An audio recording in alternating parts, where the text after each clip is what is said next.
हम मीनू झा गोर लगै छी समस्त मिथिलावासी के एकटा छठक गीत लऽ कऽ उपस्थित छी। संग दऽ रहल यऽ श्रीमती ललिता झा। धन्यवाद। जय मिथिला, जय मैथिली। अपने तजै छहो भैया देश रे विदेश बा, अपने तजै छहो भैया देश रे विदेश बा, हमरो ललबिह भैया गहुमा सने सबा, हमरो ललबिह भैया गहुमा सने सबा, आबि गेलै हो भैया छठी सन बरतिया, गहुमा त छै गे बहिन बड़ रे महग बा, गहुमा त छै गे बहिन बड़ रे महग बा, छोड़े दहिन गे बहिन छठी सन बरतिया, छोड़े दहिन गे बहिन छठी सन बरतिया, दीनानाथ देलखिन हो भैया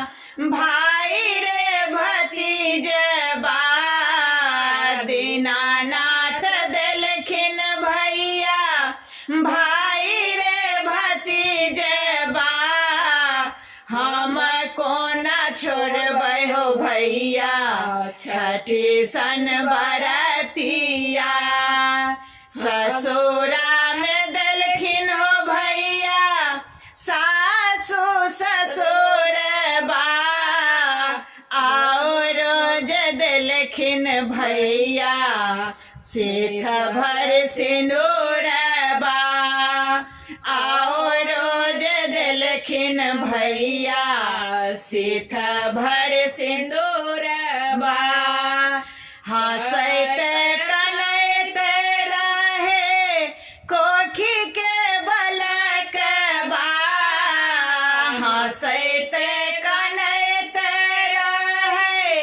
कोखी के बलकबा, हम कोना छोड़बै हो भैया छठी सन बरतिया, करबे करबै हो भैया छठी सन बरतिया, अपने तजै छहो भैया देश रे विदेश बा, हमरो ललबिह भैया केरा सने सबा, नेने अबिह हो भैया नारियल सने सबा, नारियल त छै गे बहिन बड़ रे महग बा, छोड़े दहिन गे बहिन छठी सन बरतिया, बेची देबै हो भैया हाथ के कंगनमा,